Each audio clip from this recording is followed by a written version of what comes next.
Bible study kaysa sa mundo. Pero, yun nga, by God's grace, pag halimbawa talagang hiningi natin kay Lord from the heart, Lord, make us prepare for your coming, at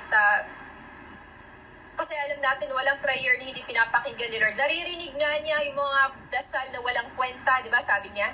Naririnig ko yung mga dasal na mga walang kwentang dasal, paulit-ulit like rosary ng Katoliko, so, di ba? Yung novena. Naririnig ni Lord Jesus Christ yan. Pero very useless.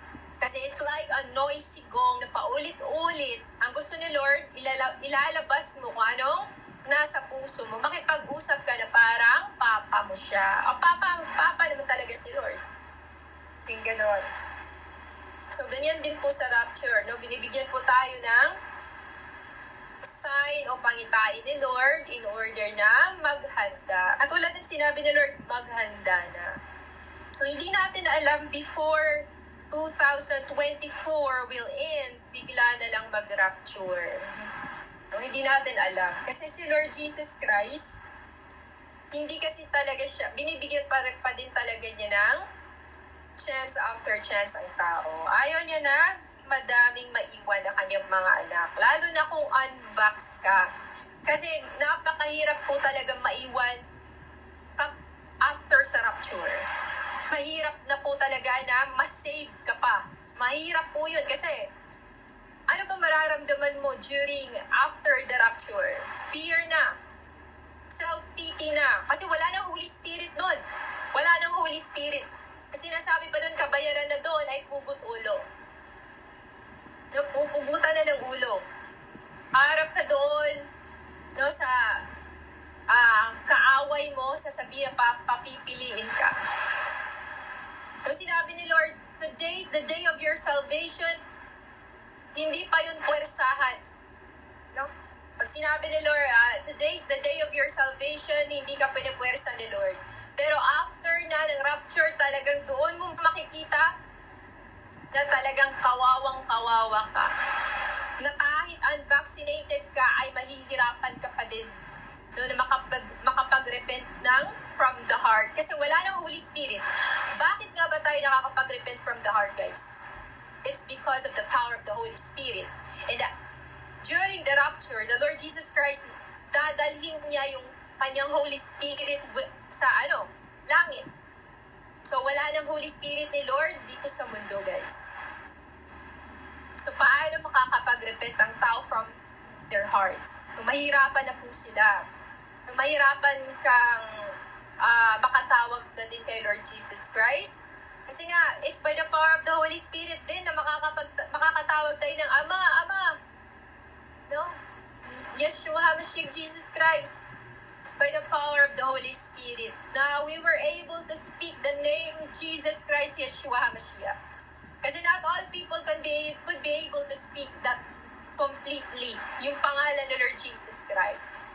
Tayo, binigyan tayo ng otoridad na banggitin yung pangalan ni Lord Jesus Christ, and therefore binigyan tayo ng sword to fight para i-defeat natin din si Satan. At dahil sa ating pagsunod kay Lord Jesus Christ, binibigyan din tayo ng mga pangitain, no? Yung mga dreams. Minsan, pag inaatake ka, pinapakita sa'yo ni Lord, inaatake ka, anak, parang gano'n. Parang kailangan mo labanan yun siya sa dream. Hindi ka maatake sa physical, so sa dream ka, inaatake. Hindi ka maatake sa kung anong mga ibang bagay. So sa parang sa fear ka, aatakihin. So, si Lord Jesus Christ, yung pangalan niya, guys, is sharper than the two-edged sword. Sinabi pa lang, Yeshua HaMashiach. Gano'n? Nagagalit ka nun.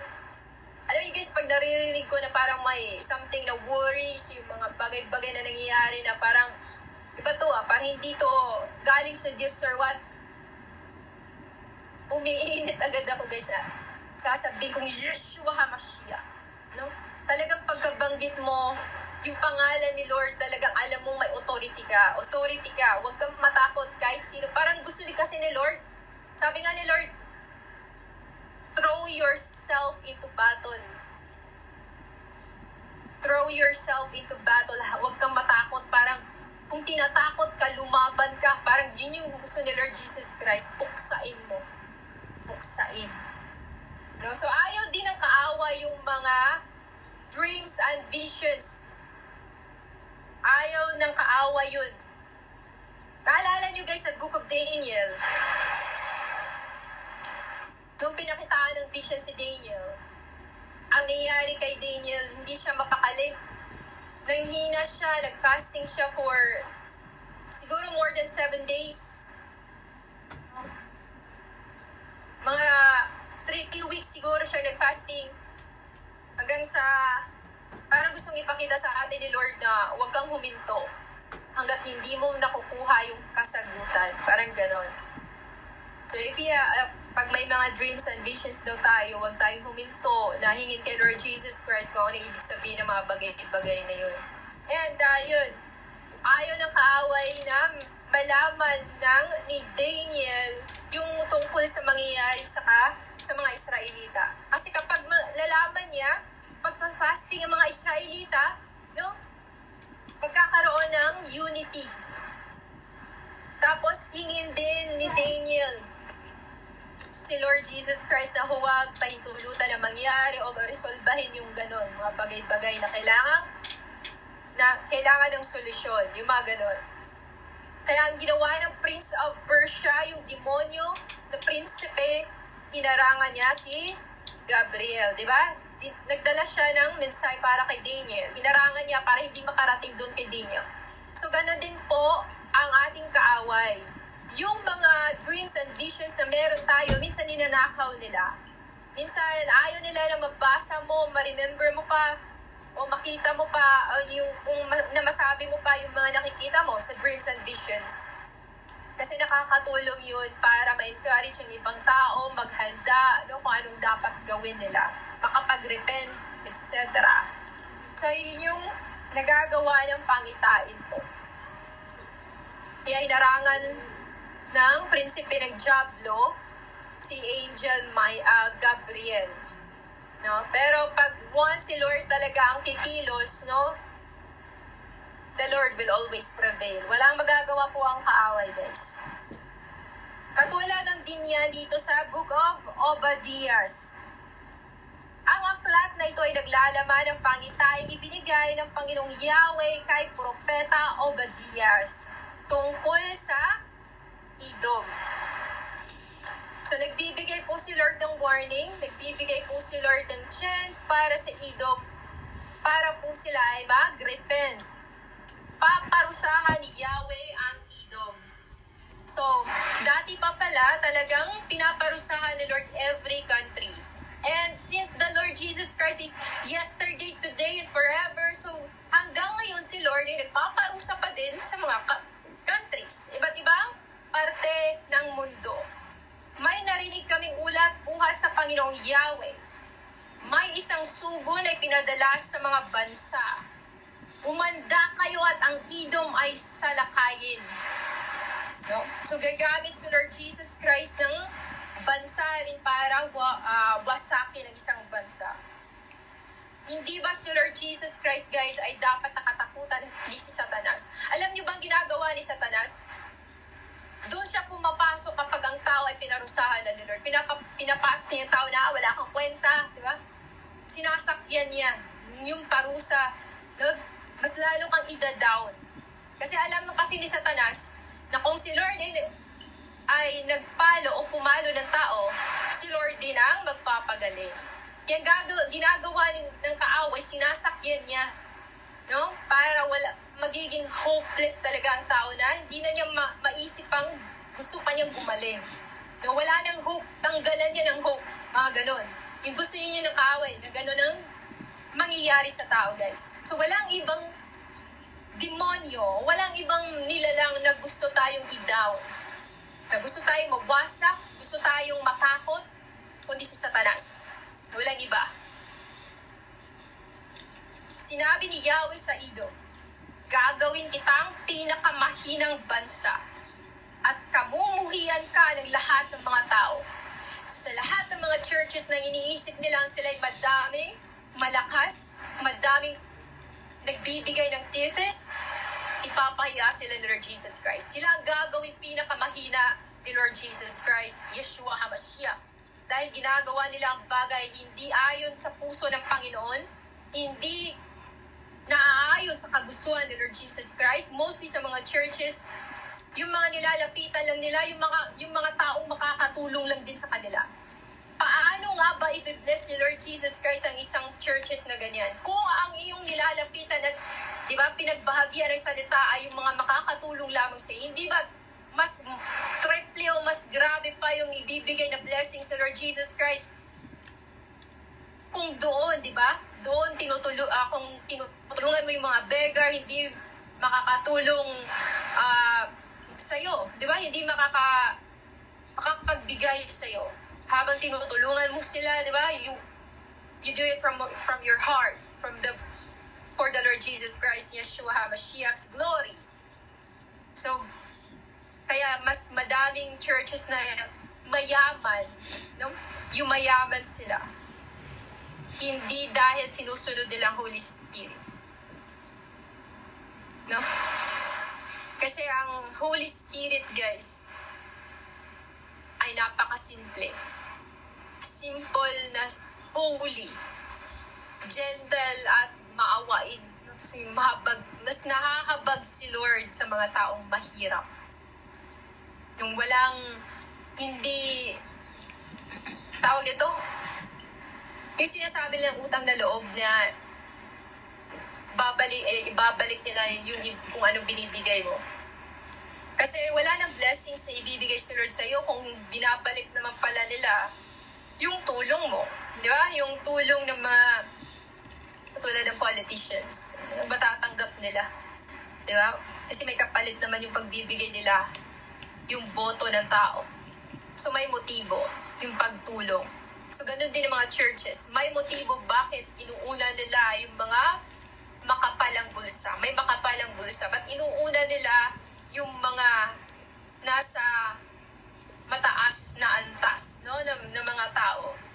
So may motibo. Iba talaga yung motibo ng nagagawa ng pera, guys. Kasi parang nag-evangelize ka for money. Hindi to win souls. Ibig sabihin hindi mo kasama ang Holy Spirit. Kundi ang spirit of mammon. The God of money. Yun yung kasama ng mga tao. No? Nilinlang ka ng iyong kayabangan. Dahil ang kapitolyo mo ay nakatayo sa batong buhay. Dahil ang tahanan mo ay nasa matataas na kabundukan, kaya't sinasabi mo, sinong makakapagpabagsak sa akin? Tama sis, nagbabago dahil sa pera. Yung mga pastor noon na napakasimple lang, tas biglang may tutulong, gagamitin. O di kaya, posible din na nililin lang ng kaaway, nakakala member sa tutulong, pero yung pala ay gagawin kang mammon. May mga ganun, na hindi talaga sumasamba pala kay Lord Jesus Christ, pero ginagamit ni Satanas. Kaya yung iba nakukulong, di ba? Nakulong yung mga pastor. Yung iba nagre-request na ng sasakyang mamahalin, di ba? Nababalitaan natin yan, guys. Saan nga yun? Di ba? Yung may balitang ganun eh. Ang nangyayari kasi sa mga tao na marami nang na-achieve sa buhay, lumalaki yung ulo nila. Nagka-hydrocephalus. Lumaki yung ulo dahil madami nang na-achieve sa buhay. No? Pinagmamayabang na nila. Hindi nila alam, nililinlang lang sila ng kayabangan nila. Tapos yung pala yung kayabangan nila magdadala sa kanila sa kamatayan, sa kaguluhan, sa problema. So, madami tayong nakikita mga tao na nabago dahil sa pera. Nagbabago sila dahil sa tingin nila mataas na sila, gano'n. Hindi na sila nagpapakumbaba dahil may pera sila. Kaya nilang bilhin ko, Yung mga gusto nilang bilhin, nabibili nila. Yung mga ganong klaseng tao. Pero hindi nila alam kung kahit bundok ka, papatagin ka ni Lord Jesus Christ. Kung nagtanim ka ng hangin, aani ka ng bagyo. Kasing taas man ng pugad ng agila ang iyong bahay. Kahit iniisip mo pang malakas ka na, yan yung lagi sabi ni Lord. Kahit gaano ka-easy ang isang bagay sa iyong mga mata, huwag magkampante pa din. No, kahit gaano ka ka-anointed, kahit madami kang nalalaman, kahit puno pa ng salita yung bibig mo, yung isip mo, pero huwag mong isipin na ikaw ay malakas ka na ikaw ay very anointed at hindi ka na nawala, hindi ka mawala. Na si Lord Jesus Christ, pag nagkataon, ibabagsak talaga. Diba?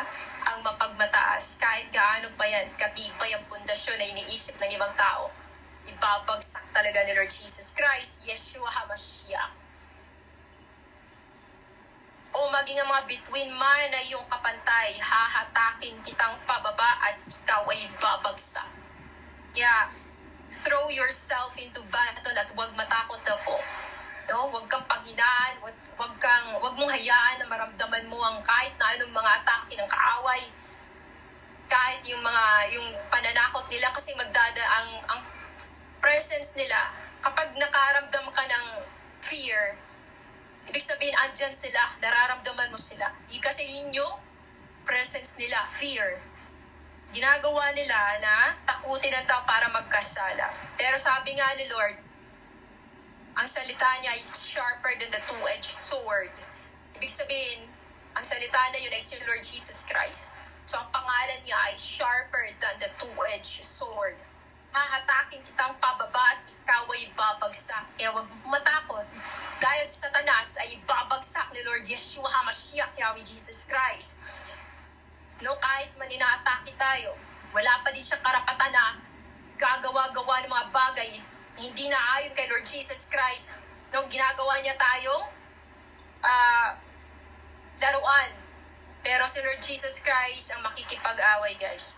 Kung sa gabi dumating ang magnanakaw, ang kinukuha lamang nila ang kanilang magustuhan. Kapag ang mga tao ay namimitas ng ubas, kahit kaunting bungay nagtitira sila. Ngunit, ang mga kaaway mo'y walang ititira kahit isa.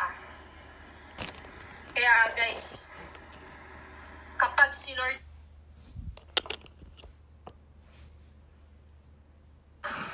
binasak nga ang Israel, di ba?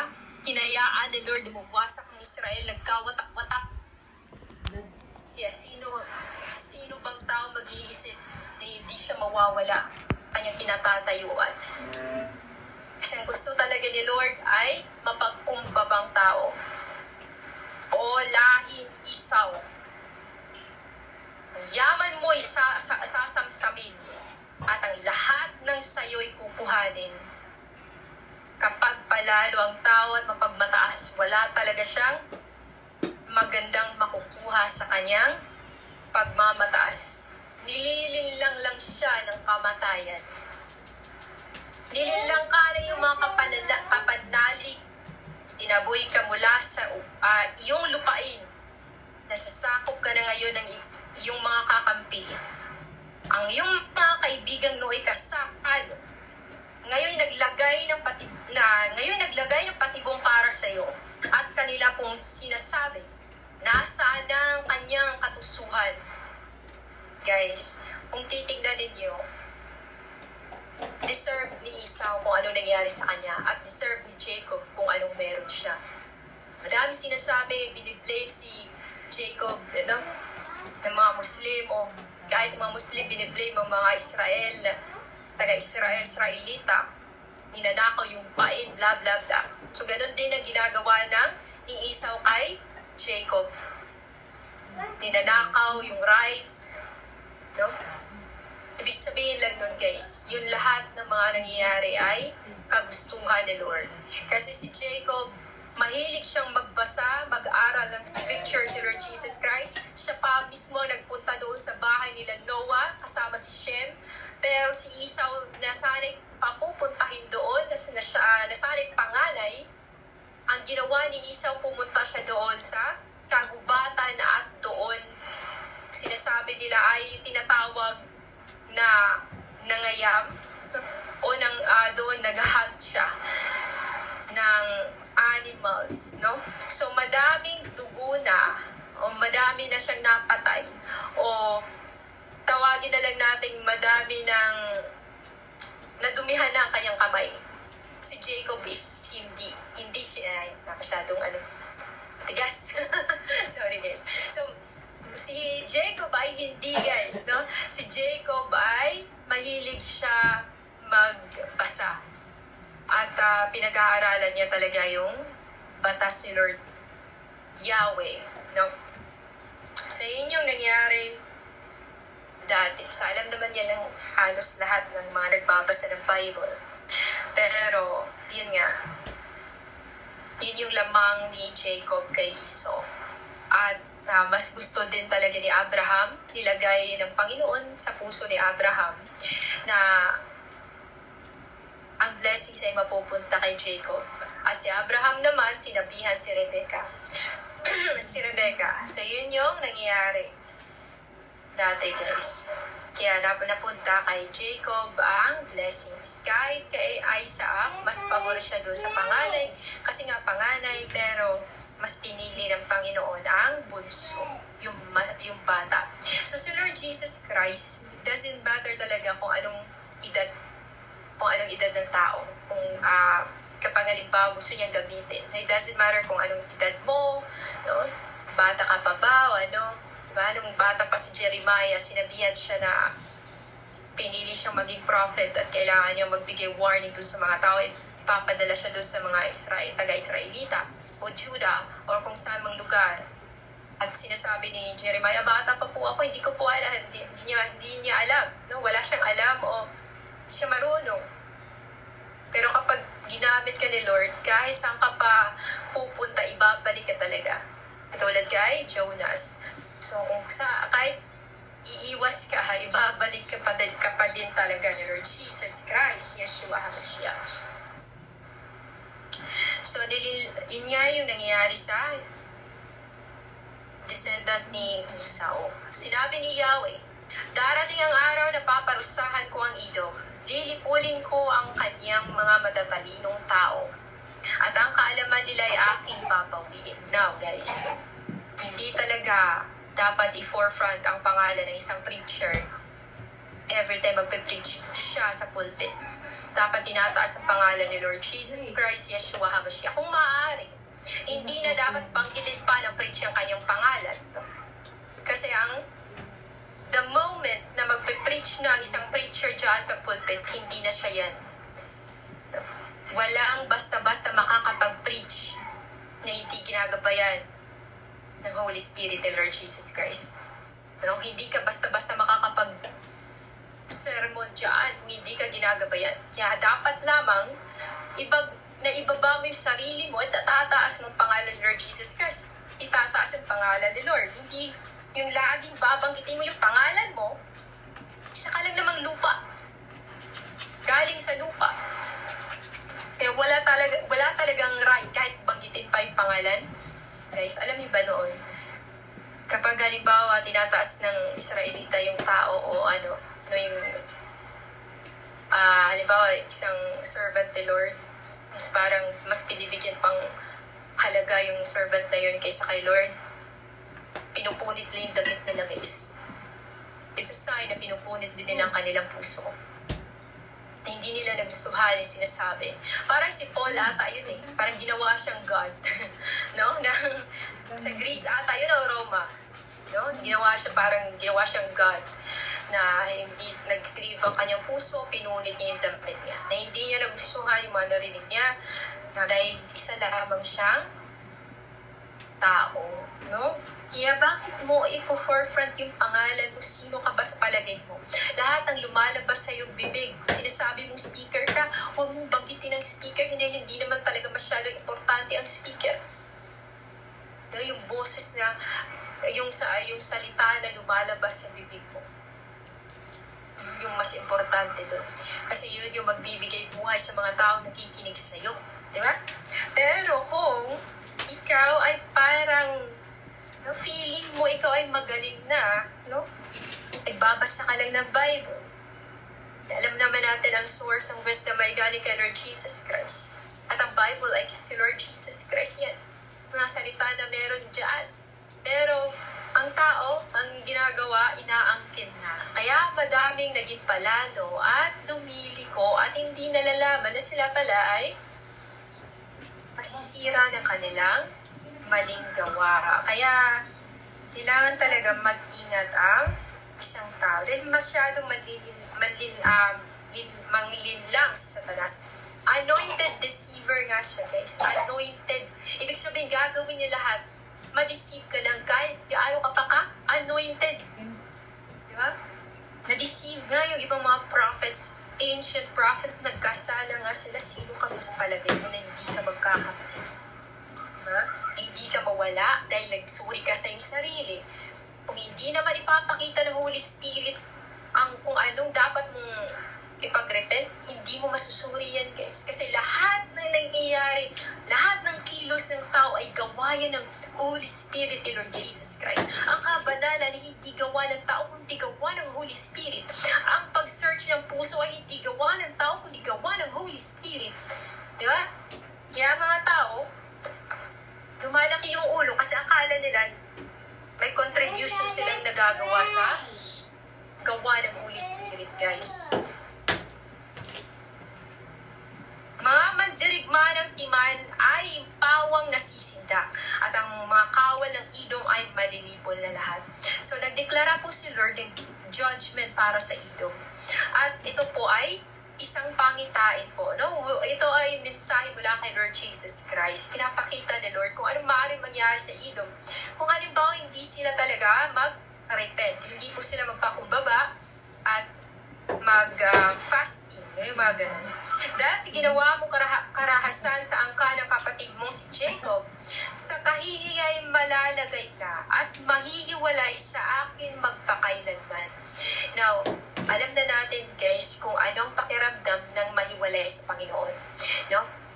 So, di ba, matagal tayong nawalay kay Lord Jesus Christ. Ano yung grabe yung problema, family problem, financial crisis, ano yung nagkakasakit, bedridden, andun yung may suicidal thoughts ka dahil malayo sa Panginoon. So think about it guys, Jesus Christ, kapag malayo siya sa atin guys, kapag si Lord Jesus Christ ay malayo sa atin, yung parang impyerno, o more than pa sa impyerno guys, total darkness, kasi si Lord lang ang light.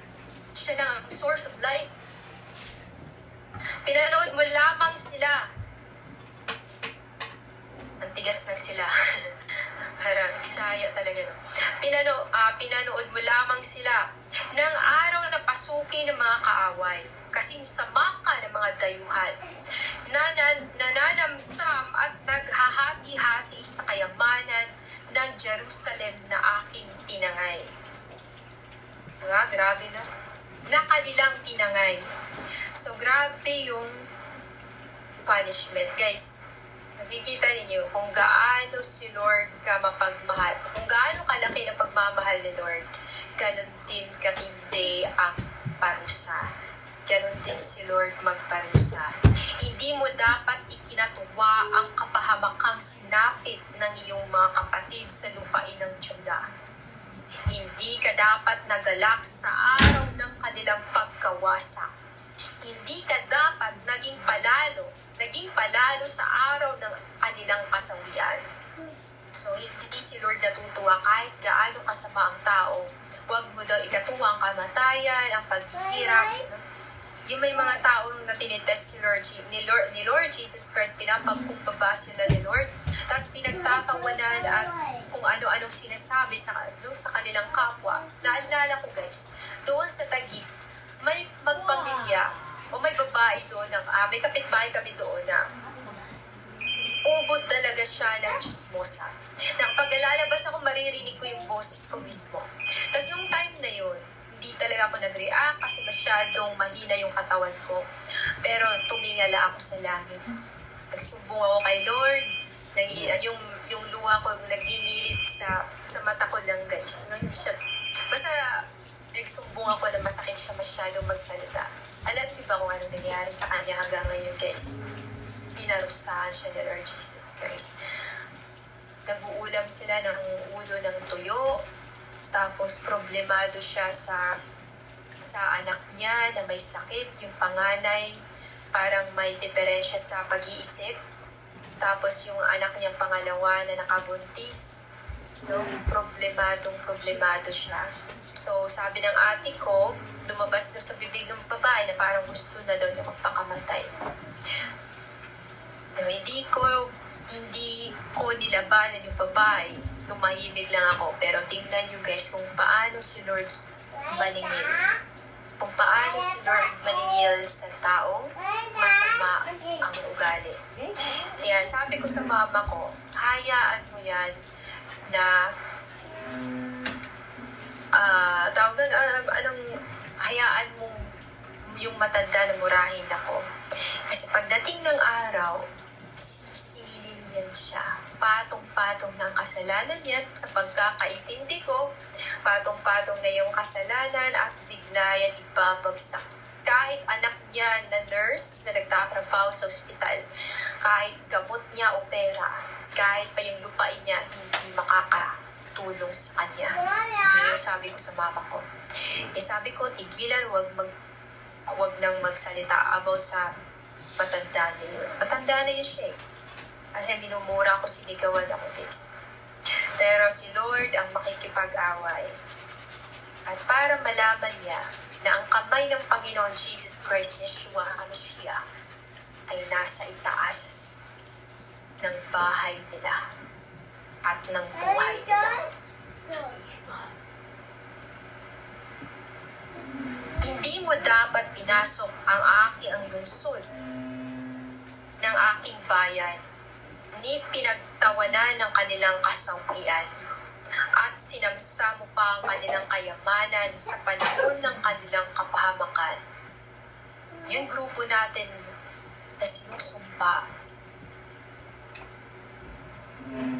sino mang magsumpa sa grupo natin, ay ibabalik din ng Lord Yeshua HaMashiach, Yahweh Jesus Christ, lahat ng kanyang pinitawang salita. Aanilin niya lahat yun. Hindi ka dapat nag-abang sa mga sangang daan upang ang mga pagpugante doon ay hadlangan. Hindi mo na dapat sila ibinigay sa kalaban sa araw na iyon ng kanilang kapahamakan. Sa araw na iyon, darating o maghihiganti si Lord Jesus Christ, Yeshua HaMashiach. Kaya, gusto talaga ni Lord.